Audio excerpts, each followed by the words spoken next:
Okay, അപ്പോൾ 4 സ്റ്റോക്കുകളിൽ ആദ്യത്തെ stock FCL എന്ന് പറയുന്ന സ്റ്റോക്കാണ്. FCL ഓൾമോസ്റ്റ് 438 ഇപ്പോൾ കറൻ്റ് നിൽക്കുന്നത്. ഈ സ്റ്റോക്ക് ഞാൻ ആക്ച്വലി കുറച്ച് മുൻപ് ഇതിലൊരു മൂവ്മെൻറ്റ് കണ്ട സമയത്ത് ഞാൻ ഈ സ്റ്റോക്ക് നോട്ട് ചെയ്ത് വെച്ചൊരു സ്റ്റോക്കായിരുന്നു. അതായത് ഓൾമോസ്റ്റ് ഈ ഒരു ബ്രേക്ക് ഔട്ട്, ഇവിടെ ഇങ്ങനെ ഒരു ബ്രേക്ക് ഔട്ട് നടന്ന സമയത്ത് ഞാൻ നോട്ട് ചെയ്ത് വെച്ചിട്ടുണ്ടായിരുന്നു.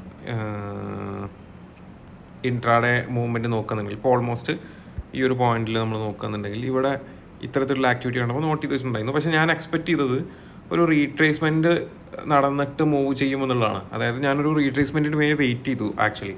അപ്പോൾ ഇപ്പം തന്നെ ബൈ ചെയ്യേണ്ട, റീട്രേസ്മെൻറ്റ് കഴിഞ്ഞിട്ട് ബൈ ചെയ്യാമെന്ന് വിചാരിച്ചിട്ട് അതുകൊണ്ടാണ് ഞാൻ കുറച്ച് വെയിറ്റ് ചെയ്തത്. പക്ഷേ അത് ആക്ച്വലി നമുക്ക് താഴോട്ടല്ല റീട്രേസ്മെൻറ്റ് തന്നെ, അല്ലെങ്കിൽ താഴോട്ട് റീട്രേസ്മെൻറ്റ് തരാതെ രണ്ടാമത്തെ ദിവസം ഒരു ഡോജി ക്യാൻഡിൽ ഫോം ചെയ്തു. അപ്പം doji candle also doji candle form ചെയ്തപ്പോഴും ഞാൻ എക്സ്പെക്റ്റ് ചെയ്തു അത് വീണ്ടും താഴോട്ട് വരുന്നുള്ളൂ. അപ്പോഴും ഞാൻ വെയിറ്റ് ചെയ്തു, ഗ്യാപ്പ് അപ്പ് തന്ന് ഡോജി ക്യാൻഡിൽ തന്നപ്പോഴും ഞാൻ വെയിറ്റ് ചെയ്തു, അപ്പോഴും താഴോട്ട് വന്നില്ല. പിറ്റേ ദിവസം, അതായത് ഈ ഫ്രൈഡേ ഹ്യൂജ് ആയിട്ടുള്ളൊരു ഗ്രീൻ ക്യാൻഡിൽ വിത്ത് വോളിയം ക്രിയേറ്റ് ആയി. അപ്പോൾ ഇനിയിപ്പം ഈ സ്റ്റോക്കിൽ ഞാൻ വെയിറ്റ് ചെയ്യുന്നില്ല എന്നുള്ളതാണ് ഞാൻ തീരുമാനിച്ചിട്ടുള്ളത്. ഇതിലൊരു നല്ലൊരു ആക്ടിവിറ്റി നടക്കുന്ന പോലെ ഉണ്ട്. ഇപ്പം ഇതിൻ്റെ ഒരു ലോങ് ടേം ആക്ടിവിറ്റി മീൻസ് ഒരു ചാർട്ട് നോക്കുന്നുണ്ടെങ്കിൽ വളരെ സ്ട്രോങ് ആയിട്ട്, വളരെ ഒരു സ്ട്രൈറ്റ് ലൈൻ, അല്ലെങ്കിൽ സ്ട്രൈറ്റ് ലൈൻ അല്ല, ഒരു വളരെ സ്ട്രോങ് ആയിട്ടുള്ളൊരു ട്രെൻഡ് ലൈൻ കീപ്പ് ചെയ്യുന്നുണ്ട്.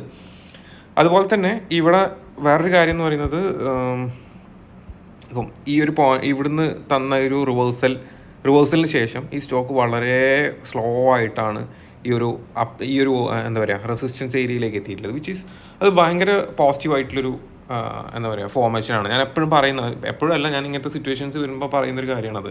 അതായത് ഒരു അപ് ട്രെൻഡ് കഴിഞ്ഞ് ഫാസ്റ്റായിട്ട് ഡൗൺ സൈഡ് വന്ന് പിന്നീട് ആ സ്റ്റോക്ക് സ്ലോ ആയിട്ട് ഇങ്ങനെ മൂവ് ചെയ്ത് ഈ റെസിസ്റ്റൻസ് ബ്രേക്ക് ചെയ്യുകയാണെന്നുണ്ടെങ്കിൽ അത് വളരെ നല്ലൊരു ബ്രേക്ക് ആയിരിക്കും. അതൊരു ഹ്യൂജ് മൂവ്മെൻറ്റിലേക്ക് പോകാനുള്ള ചാൻസ് ഉണ്ടെന്നുള്ളത് ഞാൻ പല സ്റ്റോക്കിലും ഇത്തരത്തിലുള്ള സിറ്റുവേഷൻസ് വരുന്ന സമയത്ത് ഞാൻ പറയാറുണ്ട്. അപ്പോൾ അത്തരത്തിൽ വളരെ ഗ്രാജുവലായിട്ട്, വളരെ പ്രൈസ് ആക്ഷൻ ബേസ്ഡ് ആയിട്ട് നോക്കുന്ന സമയത്ത് വളരെ സ്ട്രോങ് ആയിട്ടുള്ള വളരെ നല്ല രീതിയിലൊരു മൂവ്മെൻറ്റ് ഇവിടെ കാണിച്ചിട്ടുണ്ട്, അല്ലെങ്കിൽ വളരെ നല്ല ട്രസ്റ്റബിൾ ആയിട്ടുള്ളൊരു ഫോർമേഷൻ ഇവിടെ കാണിച്ചിട്ടുണ്ട്. സോ അതാണ് ഫസ്റ്റ് സ്റ്റോക്ക്, FCL എന്ന് പറയുന്ന സ്റ്റോക്കാണ്. ആ സ്റ്റോക്കിൽ ഇനി ടാർഗറ്റ് വരേണ്ടത്, നമുക്ക് സ്റ്റോപ്പ് ലോസ് എന്ന് പറയാൻ ഒരു 15% വെക്കേണ്ടി വരും. ഞാൻ ആക്ച്വലി ഇതിൽ ശരിക്കും പറഞ്ഞാൽ ഞാൻ സ്റ്റോപ്പ് ലോസ് എക്സ്പെക്റ്റ് ചെയ്തിട്ടുണ്ടായിരുന്നത് ഓൾമോസ്റ്റ് ഈ ഒരു ക്യാൻഡിലിൻ്റെ താഴെയായിരുന്നു. അപ്പം ഫസ്റ്റ് ഈ ഒരു ഡെയിലി ക്രിയേറ്റ് ചെയ്തിട്ടുണ്ടായിരുന്ന ക്യാൻഡിലിൻ്റെ താഴെ ഓൾമോസ്റ്റ് ഒരു 326 വെക്കാമെന്നുള്ളതൊക്കെയാണ് പ്ലാൻ ചെയ്തിട്ടുണ്ടായിരുന്നത്, താഴോട്ട് വരികയാണെന്നുണ്ടെങ്കിൽ. പക്ഷേ അത് താഴോട്ട് വന്നില്ല. അപ്പോൾ അതുകൊണ്ട് തന്നെ നമുക്ക് ഇതിൻ്റെ താഴെ വെക്കൽ ഇപ്പോൾ പോസിബിൾ അല്ല. പക്ഷേ ഓൾമോസ്റ്റ് ഒരു 15% നമുക്ക് സ്റ്റോപ്പ് ലോസ് വെക്കേണ്ടി വരും എങ്കിൽ പോലും, അതെങ്കിലും വെക്കേണ്ടി വരും. എന്താണെങ്കിലും അതാണ് ഞാൻ സ്റ്റോപ്പ് ലോസ് പറയുന്നത്.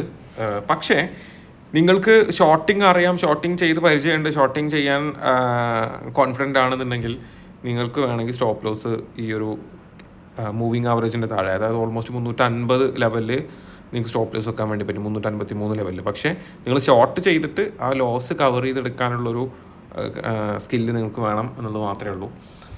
അപ്പം അങ്ങനെയാണ് സ്റ്റോപ്പ് ലോസ് വരേണ്ടത്. അതായത് മാക്സിമം 15% വെക്കാൻ പറ്റുള്ളൂ. കാരണം നമ്മൾ എക്സ്പെക്റ്റ് ചെയ്യുന്ന റിട്ടേൺസ് എന്ന് പറയുന്നത് ഓൾമോസ്റ്റ് 600 അടുത്താണ്, ഒരു 590, അതായത് ഒരു 30% ആണ് മാക്സിമം, അല്ലെങ്കിൽ 30% ലെവലാണ് സേഫ് ആയിട്ടുള്ളൊരു എന്താ പറയുക ടാർഗറ്റ് എന്ന് പറയുന്നത്. അപ്പോൾ അതുകൊണ്ട് തന്നെ 15% ആണ് ഞാൻ സ്റ്റോപ്പ് ലോസ് പറയുന്നത്.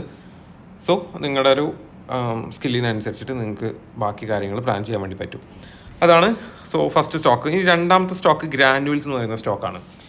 ഈ സ്റ്റോക്ക് ആക്ച്വലി ഈ ഒരു റെസിസ്റ്റൻസിൽ കുറച്ച് ടൈം സ്പെൻഡ് ചെയ്തിട്ടുണ്ടായിരുന്നു. അപ്പം ഞാൻ വിചാരിച്ചു ഓക്കെ, റെസിസ്റ്റൻസിൽ സ്പെൻഡ് ചെയ്യുന്നുണ്ട്, ഒരു 100 മൂവിങ് ആവറേജിൽ എത്തുമായിരിക്കും ഈ സ്റ്റോക്ക് എന്നുള്ള രീതിയിൽ. ഞാൻ നേരത്തെ പറഞ്ഞ പോലെ തന്നെ ഇതും ഞാൻ വെയിറ്റ് ചെയ്തിട്ടുണ്ടായിരുന്ന ഒരു സ്റ്റോക്കാണ്. പക്ഷേ ഇതും ഈ പറഞ്ഞ പോലെ തന്നെ ഈ ഒരു റെസിസ്റ്റൻസ് ഉണ്ടല്ലോ, അപ്പം നമ്മളത് ഒരു ലൈൻ ഇടുകയാണെന്നുണ്ടെങ്കിൽ ഈ ഒരു റെസിസ്റ്റൻസ് ആണ് ഞാൻ ഈ സ്റ്റോക്ക് കീപ്പ് ചെയ്തിട്ടുണ്ടായിരുന്നു. ഓൾമോസ്റ്റ് ഈ ഒരു റെസിസ്റ്റൻസ് ഇങ്ങനെ കീപ്പ് ചെയ്ത് ഇവിടെ ചെറിയ റെഡ് ക്യാൻഡിൽസ് ഒക്കെ ഫോം ചെയ്ത് ഇങ്ങനെ കുറേ മൂവ്മെൻറ്റ് നടക്കും. അപ്പോൾ ഞാൻ എക്സ്പെക്ട് ചെയ്തത് ഈ ഒരു ക്യാൻഡിലേക്ക്, അതായത് 100 മൂവിങ് ആവറേജിലേക്ക് വന്നിട്ടായിരിക്കും ഒരു അപ്പ് മൂവ്മെൻറ്റ് എന്ന് വിചാരിച്ച് ഞാൻ കുറേ വെയിറ്റ് ചെയ്തു. പക്ഷേ നേരത്തെ പറഞ്ഞ പോലെ തന്നെ വളരെ ഹ്യൂജ് ആയിട്ടുള്ളൊരു വോളിയം ബേസ്ഡ് ആയിട്ടുള്ള ക്യാൻഡിൽ ക്രിയേറ്റ് ചെയ്തു, വിച്ച് ഈസ് വളരെ സ്ട്രോങ് ആയിട്ടുള്ളൊരു മൂവ്മെൻറ്റ് നമുക്ക് എക്സ്പെക്റ്റ് ചെയ്യാമെന്നുള്ളതാണ്. അല്ലെങ്കിൽ വളരെ സ്ട്രോങ് ആണ്, കറണ്ട് പോയിന്റിൽ ഈ സ്റ്റോക്കിൽ വളരെ സ്ട്രോങ് ആയിട്ടുള്ള ബൈങ് കാണുന്നുണ്ട് എന്നുള്ളതാണ്. അപ്പം മേ ബി ഈ ഒരു റെസിസ്റ്റൻസിലേക്ക് ഒരു റീടെസ്റ്റ് നടത്തിയിട്ടായിരിക്കും അടുത്ത മൂവ്മെൻറ്റ് വരാൻ പോകുന്നത്. അതിനുള്ള പോസിബിലിറ്റി ഒക്കെ ഉണ്ട്. പക്ഷേ അതുവരെ വെയിറ്റ് ചെയ്യുന്നില്ല ഞാൻ. കാരണം മൊത്തത്തിൽ ഞാൻ പറഞ്ഞല്ലോ, രണ്ടാമത്തെ സ്റ്റോക്കാണ് ആക്ച്വലി നമുക്ക് മിസ്സാവുന്നത്. അപ്പോൾ അതുകൊണ്ട് ഞാനിനി വെയിറ്റ് ചെയ്യുന്നില്ല. കാരണം ഇതിലൊക്കെ നല്ല സ്ട്രോങ് ആയിട്ടുള്ള വോളിയം ക്രിയേറ്റ് ആക്കപ്പെടുന്നുണ്ട്. അപ്പോൾ പെട്ടെന്ന് ചിലപ്പോൾ മൂവ് ചെയ്തേക്കാം. അപ്പോൾ അതുകൊണ്ടാണ് ഞാൻ ഇപ്പോഴേ ബൈ ചെയ്യാമെന്നുള്ള രീതിയിൽ പ്ലാൻ ചെയ്യുന്നത്. അപ്പം ഇതിൽ ഈ പറഞ്ഞ പോലെ തന്നെ ഓക്കെ, ഇതിൻ്റെ പ്രൈസ് ആക്ഷൻ നോക്കുമ്പോൾ ഞാൻ നേരത്തെ പറഞ്ഞ ഓൾമോസ്റ്റ് സിമിലർ ആയിട്ടുള്ളൊരു സിറ്റുവേഷൻ തന്നെയാണ് വരുന്നത്. അതായത് ഇപ്പം ഇവിടെ നോക്കുന്നുണ്ടെങ്കിൽ ഈ ഒരു റെസിസ്റ്റൻസിലേക്ക്, അതായത് ഈ ഒരു ലോങ് ടേം റെസിസ്റ്റൻസിലേക്ക് വളരെ ഫാസ്റ്റായിട്ട്, അതായത് ഇത് വേറൊരു ടൈപ്പ് സാധനമാണ്. അതായത് 2 ടൈപ്പ് ഫോർമേഷനാണ് നമുക്ക് നല്ല റിട്ടേൺസ് തരിക. ഒന്നുകിൽ ഡൗൺ സൈഡിലേക്ക് വളരെ സ്ലോ ആയിട്ട് വരികയും അപ്പ് സൈഡിലേക്ക് ഫാസ്റ്റായിട്ട് മൂവ് ചെയ്യുക, ഇതൊരു സിറ്റുവേഷൻ. അതല്ലാന്നുണ്ടെങ്കിൽ ഡൗൺ സൈഡിലേക്ക് ഫാസ്റ്റായിട്ട് വരികയും അപ്പ് സൈഡിലേക്ക് വളരെ സ്ലോ ആയിട്ട് മൂവ് ചെയ്യും.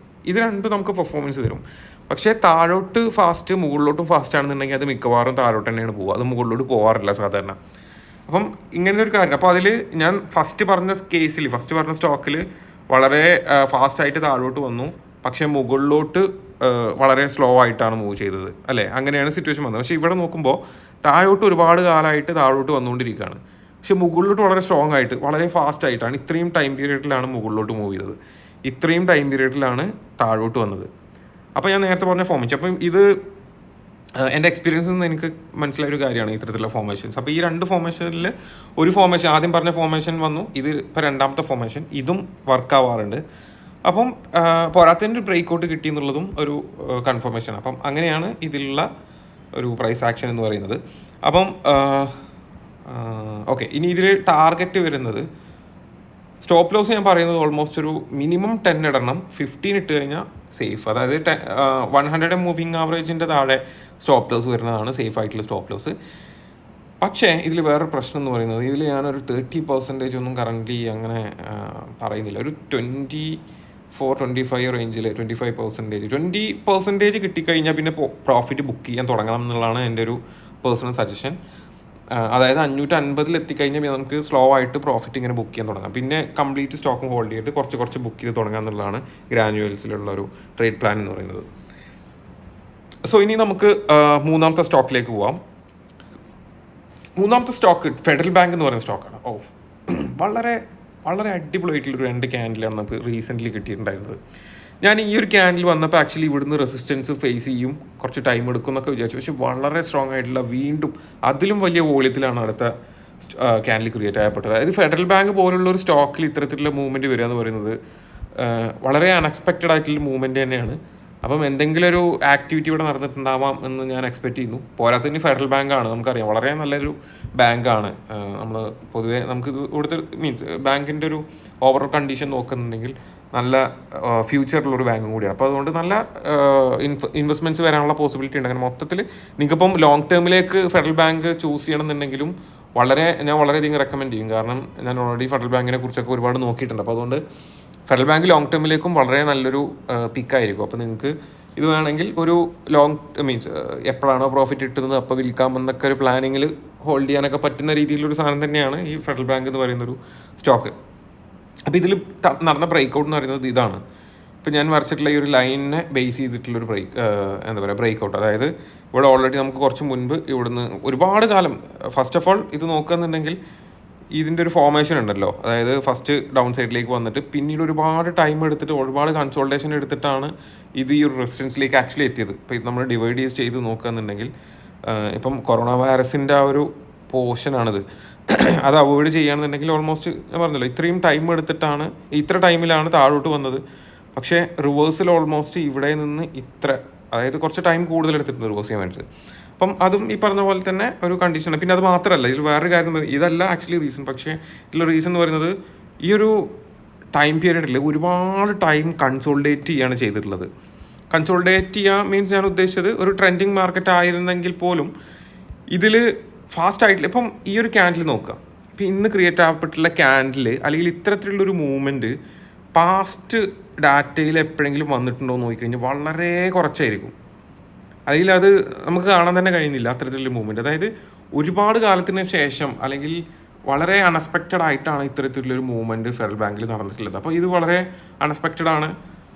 ഇത് തീരെ കോമൺ അല്ലാത്തൊരു ക്യാൻഡിലാണ്. ഫെഡറൽ ബാങ്കിൻ്റെ ഹിസ്റ്ററിയിൽ തന്നെ ഇത്തരത്തിലൊരു ക്യാൻഡിൽ വളരെ കുറച്ച് സമയത്ത് മാത്രമേ ക്രിയേറ്റ് ആകപ്പെട്ടിട്ടുള്ളൂ. അപ്പോൾ ഇതൊരു നോട്ട് ചെയ്യാൻ പറ്റുന്ന അല്ലെങ്കിൽ എന്തോ ഒന്ന് സംഭവിച്ചിട്ടുണ്ട് ഇവിടെ എന്നുള്ളത് നമുക്ക് കൺഫേം ആണ്.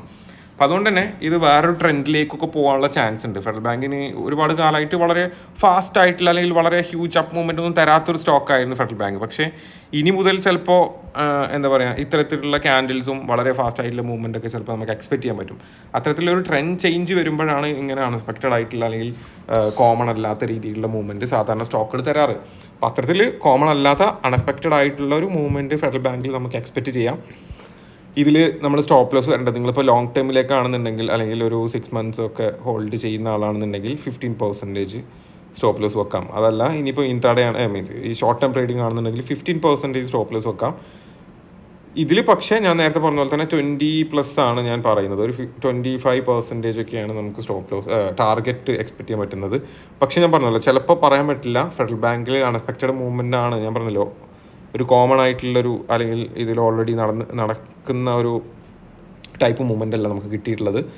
അൺഎക്സ്പെക്റ്റഡ് ആയിട്ടുള്ള തീരെ നോർമൽ അല്ലാത്ത രീതിയിലുള്ള മൂവ്മെൻ്റ് ആണ് കിട്ടിയില്ല. അപ്പോൾ അതുകൊണ്ട് തന്നെ ചിലപ്പം ഈ പറഞ്ഞ പോലെ തന്നെ വലിയ മൂവ്മെൻറ്റ് തന്ന് 30%, 40% ഒക്കെ റിട്ടേൺസ് തന്നേക്കാം. പക്ഷേ എങ്കിലും ഞാനൊരു ഒരു രണ്ടും അല്ലാത്ത രീതിയിലുള്ളൊരു ടാർഗറ്റാണ് തന്നിട്ടുള്ളത്. 15% സ്റ്റോപ്പ് ലോസും 30% ടാർഗറ്റ് എന്നുള്ള രീതിയിലാണ് തന്നിട്ടുള്ളത്. സോ അതാണ് മൂന്നാമത്തെ സ്റ്റോക്ക് ഉണ്ടായി. ഇനിയിപ്പോൾ നാലാമത്തെ സ്റ്റോക്ക് ഫിൻപൈപ്പ് എന്ന് പറയുന്ന സ്റ്റോക്കാണ്. ഈ സ്റ്റോക്ക് പക്ഷേ കുറച്ച് റിസ്ക് ആയിട്ടുള്ള സ്റ്റോക്കാണ്. ഇത് നിങ്ങൾക്ക് ഞാൻ പറഞ്ഞല്ലോ, ഞാൻ നേരത്തെ ഒരു കാര്യം പറഞ്ഞല്ലോ, ഞാൻ വെയിറ്റ് ചെയ്തു സ്റ്റോക്ക് റെസിസ്റ്റ് ചെയ്തും അല്ലെങ്കിൽ താഴോട്ട് വരും എന്നുള്ള രീതിയിലൊക്കെ വെയിറ്റ് ചെയ്തു പറഞ്ഞു. അപ്പം അത്തരത്തിൽ വെയിറ്റ് ചെയ്ത് അല്ലെങ്കിൽ കുറച്ച് കൺഫർമേഷൻ കിട്ടാത്തൊരു സ്റ്റോക്കാണ് ഫിൻപൈപ്പ് എന്ന് പറയുന്ന സ്റ്റോക്ക്. പക്ഷേ പോസിബിലിറ്റി വളരെയധികം കൂടുതലുമാണ്. അപ്പോൾ നിങ്ങൾക്ക് കിട്ടിക്കഴിഞ്ഞാൽ വളരെ നല്ലൊരു കിട്ടലായിരിക്കും. പക്ഷേ ഈ പറഞ്ഞ പോലെ തന്നെ ചിലപ്പം താഴോട്ട് പോകാനുള്ള പോസിബിലിറ്റി ഉണ്ട്. അപ്പോൾ അത്തരത്തിൽ കുറച്ച് റിസ്കി ആയിട്ടുള്ളൊരു ട്രേഡായിട്ടാണ് ഫിൻപൈപ്പിനെ ഞാൻ കാണുന്നത്. ഇതിൻ്റെ ഒരു കാര്യം എന്ന് പറയുന്നത്, ഇപ്പം ഇതിലുണ്ടായിരുന്ന ഈ സ്റ്റോക്കിലുണ്ടായിരുന്ന അപ്പ് മൂവ്മെൻറ്റ് ഈ ഒരു റേഞ്ച് നോക്കുന്നുണ്ടെങ്കിൽ, ഈ ഒരു അപ്പ് ട്രെൻഡ് മീൻസ് ഒരു അപ്പ് മൂവ്മെൻറ്റ് നടന്ന ഈ ഒരു റേഞ്ച് നോക്കുന്നത്, ആ ഒരു റേഞ്ചിനുള്ളിൽ ഇതിങ്ങനെ കൺസോളിഡേറ്റ് ചെയ്തുകൊണ്ടിരിക്കുകയാണ്. അപ്പം ഇവിടുന്ന് നമുക്കൊരു ഹ്യൂജ് ബ്രേക്ക് ഔട്ടോ അല്ലെങ്കിൽ ഹ്യൂജ് ബ്രേക്ക് ഡൗൺ ഒക്കെ മേ ബി കിട്ടിയേക്കാം. പക്ഷേ ഞാൻ എക്സ്പെക്ട് ചെയ്യുന്നത് ബ്രേക്ക് ഔട്ട് തന്നെയാണ്. അതായത് ഒരു ഹ്യൂജ് മൂവ്മെൻറ്റ് എന്താണെങ്കിലും വളരെ പെട്ടെന്ന് തന്നെ അറ്റ്ലീസ്റ്റ് ഒരു April 24 ഒക്കെയാണ്, 16 ഒക്കെയാണ് കാണുന്നത്. അതായത് ഒരു 1 monthനുള്ളിൽ ഒരു ഹ്യൂജ് ആയിട്ടുള്ള മൂവ്മെൻറ്റ് നമുക്ക് എക്സ്പെക്ട് ചെയ്യാൻ വേണ്ടി പറ്റും. അതാണ് ഫിൻപൈപ്പിൽ എക്സ്പെക്ട് ചെയ്യുന്നത്. അതായത് മൊമെൻറ്റം ഇങ്ങനെ ക്രിയേറ്റ് ആയിക്കൊണ്ടിരിക്കുകയാണ്, അല്ലെങ്കിൽ ഒരു എന്താ പറയുക, ഒരു ട്രയാങ്കിൾ ഫോർമേഷൻ നടന്നുകൊണ്ടിരിക്കുകയാണ്. അപ്പോൾ ഫോർമേഷൻ കഴിഞ്ഞതിന് ശേഷം ഒരു ഹ്യൂജ് അപ്പ് മൂവ്മെൻറ്റ് ഞാൻ എക്സ്പെക്ട് ചെയ്യുന്നുണ്ട്. ഇത് പാസ്റ്റ് മൂവ്മെൻറ്റ് നോക്കുകയാണെന്നുണ്ടെങ്കിലും ഇതിൽ വോളിയം ബേസ്ഡ് ആയിട്ടുള്ള ബൈയിങ് ഒക്കെ നടന്ന സിറ്റുവേഷൻസ് ഉണ്ട് ഒരുപാട് സമയം. ഇപ്പോൾ ഇവിടെ വോളിയം ബേസ്ഡ് ബൈയിങ് നടന്നിട്ടുണ്ട്, ഇവിടെ നടന്നിട്ടുണ്ട്, ഈ ഒരു പോയിന്റിൽ നടന്നിട്ടുണ്ട്. ഇവിടെ സെല്ലിങ് നടന്നെങ്കിലും അതൊക്കെ കവർ ചെയ്തുകൊണ്ടുള്ള മൂവ്മെൻറ്റ്. ഇപ്പോൾ കറൻ്റ്ലി സ്റ്റോക്ക് ഓഫ് സെല്ലിങ്ങിൻ്റെ മുകളിലാണ് നിൽക്കുന്നത്. അങ്ങനെ മൊത്തത്തിൽ ഇതൊരു പ്രൈസ് ആക്ഷൻ ബേസ്ഡ് ആയിട്ട് നോക്കുന്ന സമയത്തും ഒരു ബുള്ളിഷ്നെസ് കാണിക്കുന്നുണ്ട്. അപ്പോൾ അങ്ങനെ മൊത്തത്തിൽ ഈ സ്റ്റോക്കിന് നല്ലൊരു അപ്പ് മൂവ്മെൻറ്റ് നമുക്ക് എക്സ്പെക്റ്റ് ചെയ്യാം. ഇനി ഇതിൽ സ്റ്റോപ്പ് ലോസ് ആയിട്ട് ഓൾമോസ്റ്റ് വരേണ്ടത് ഒരു 10% സ്റ്റോപ്പ് ലോസ് ഒക്കെ വെച്ചാൽ മതി. പക്ഷേ കുറച്ചുകൂടെ സേഫ് എന്നുള്ള രീതിയിൽ നിങ്ങൾക്ക് വേണമെങ്കിൽ 15 വരെ വെക്കുന്നത് വളരെയധികം സേഫ് ആയിരിക്കും. പക്ഷേ ഞാൻ പറഞ്ഞല്ലോ, 10% വെച്ചാൽ തന്നെ ഓക്കെയാണ്. നിങ്ങളിപ്പം വലിയ സ്റ്റോപ്പ് ലോസ് വെക്കണമെന്നില്ല. 10% വെക്കുന്നത് തന്നെ വളരെ നല്ല സ്റ്റോപ്പ് ലോസ് തന്നെയാണ്. ചെറിയ സ്റ്റോപ്പ് ലോസ് വെച്ചാൽ മതി. പക്ഷേ ഇതിൽ ടാർഗറ്റ് ചെറിയ സ്റ്റോപ്പ് ലോസ് ആണെങ്കിൽ നിങ്ങൾക്ക് 30 മിനിമം നിങ്ങൾക്ക് ഇതിൽ ടാർഗറ്റ് എക്സ്പെക്ട് ചെയ്യാൻ വേണ്ടി പറ്റും. 30% എന്താണെങ്കിലും കിട്ടുകയാണെങ്കിൽ 30% നിർബന്ധമായിട്ടും കിട്ടാൻ ചാൻസ് ഉണ്ട്. അതുപോലെ തന്നെ സ്റ്റോപ്പ് ലോസ് 10% വെച്ചാൽ മതി. അപ്പോൾ 1:3 റിസ്ക് റിവാർഡിലൊക്കെയാണ് ട്രേഡ് വരുന്നത്. അപ്പോൾ അതുകൊണ്ടാണ് ഞാൻ ഈ സ്റ്റോക്ക് റെക്കമെൻഡ് ചെയ്യാനുള്ള കാരണം, റിസ്ക് ഉണ്ടെങ്കിലും റെക്കമെൻഡ് ചെയ്യാനുള്ള കാരണം. സോ ഇതാണ് 4 സ്റ്റോക്കുകൾ. അപ്പോൾ ഇനി ബാക്കി കാര്യങ്ങളൊക്കെ നമ്മുടെ ടെലിഗ്രാം ചാനലിൽ ഞാൻ അപ്ഡേറ്റ് ചെയ്യുന്നതായിരിക്കും. നിങ്ങൾ ഇതിൽ ഏതെങ്കിലും സ്റ്റോക്ക് എടുക്കുന്നുണ്ടെങ്കിൽ ടെലിഗ്രാം ചാനൽ ജോയിൻ ചെയ്യുന്നുണ്ടെന്ന് ഉറപ്പ് വരുത്തുക. So see U.